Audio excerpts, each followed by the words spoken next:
बहू जिम्मेदार हो सकती है तो बेटी क्यों नहीं। आज निया अपनी माँ को फ़ोन 3-4 बार लगा चुकी थी।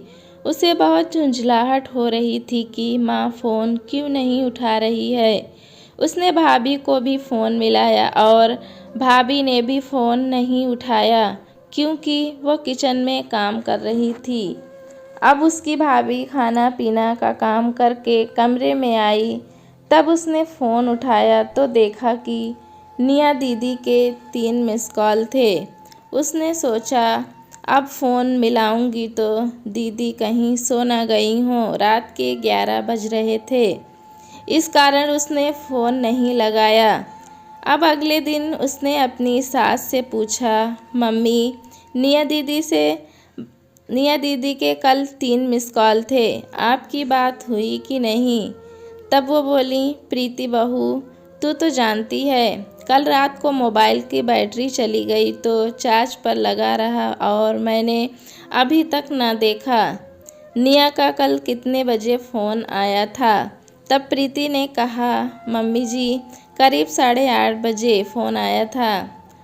तब मैं किचन में काम कर रही थी। जब मैं फुर्सत होकर मोबाइल देखी तो पता चला कि दीदी इतने मिस कॉल हैं। मैंने सोचा इतनी रात को कहीं दीदी सो ना गई हों, इसीलिए फ़ोन नहीं लगाया।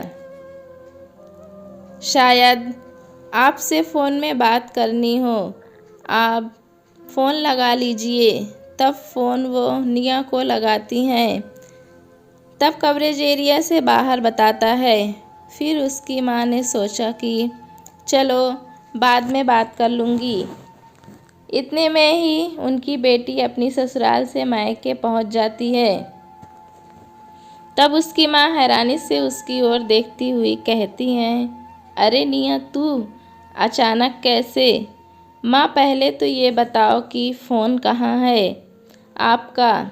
ऐसा करो कि कचरे में फेंक दो।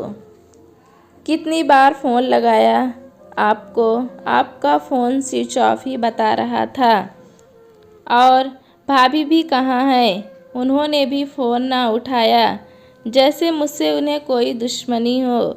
इतना सब कुछ ही एक सांस में निया बोले जा रही थी। वह बहुत गुस्से में लग रही थी।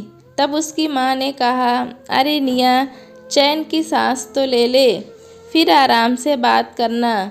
उसी समय उसकी प्रीति भाभी भी उसके लिए पानी ले आई।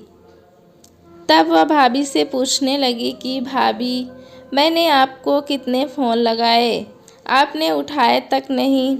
ऐसा भी क्या काम, कोई मरे या जिए किसी को फ़र्क ही नहीं है। माँ, अरे दीदी ये क्या कह रही हैं आप। हमें लगा कि आप सो गई होंगी, इसीलिए रात में परेशान नहीं किया। जब फ़ोन आया तब किचन में थी। तब उसकी माँ ने कहा, अब तू आ गई है तो क्या हुआ, आराम से बता। तब निया कहने लगी, माँ मैं अब अपनी ससुराल नहीं जाने वाली, मैं बहुत परेशान हो चुकी हूँ। 2 दिन हाथ से काम करना पड़े तब सासू माँ और ननद रानी को पता चले। माँ उनकी फरमाइश कभी ख़त्म ही नहीं होती। मैं बहुत परेशान हो चुकी हूँ। कभी कुछ सबका अलग अलग मन का खाना बनाते रहो। क्या पूरा दिन किचन में ही लगी रहूं। सास ससुर को सादा खाना चाहिए और ननद और पति को मसालेदार चाहिए। इस तरह 2 तरह का खाना ही बनाती रहूं। कभी कोई कुछ चाहिए, कभी किसी को कुछ। अब मैं नहीं जाने वाली। तब माँ ने सोचा कि निया का गुस्सा शांत हो जाए तो समझाऊंगी। अब खाने का समय हुआ तो भाभी ने पूछा कि दीदी खाना लगा दूं। तब निया ने पूछा कि सब्ज़ी क्या बनी है। तब प्रीति भाभी ने बताया, घिया के तो कोफ्ते बनाए हैं। माँ भी बोली, आज प्रीति ने बड़े ही स्वादिष्ट कोफ्ते बनाए हैं। उसी समय वह बोली, मम्मी आपको पता है ना, मुझे इसके नाम से भी चिढ़ होती है, तो मेरे लिए दूसरी सब्ज़ी बना दो। फिर वह पूछने लगी, भाभी फ्रिज में और क्या क्या रखा है? तब उसकी भाभी कहती हैं, दीदी भिंडी, पनीर और गोभी की भी सब्ज़ी है। अब निया कहती, ऐसा करो भाभी, पनीर की सब्ज़ी मेरे लिए बना दो। तब उसकी माँ कहती है, बेटा रात के खाने में पनीर बना देगी, अभी यही खा ले। उसी समय निया भाभी पर दबाव बनाकर कहती है, मेरे लिए आप पनीर ही बनाओ। तब खुशी खुशी भाभी कह देती है, हाँ दीदी बना दे रही हूँ, कितनी देर लगना, अभी बन जाएगी। और बनाने चली गई। इस तरह वह भाभी पर काम बढ़ा ही देती है, कभी कुछ कहती तो कभी कुछ। फिर अगले दिन वह आराम से सोकर उठती है तो चाय पीते हुए कहती है, आज माँ बड़े दिनों बाद इतनी अच्छी नींद आई।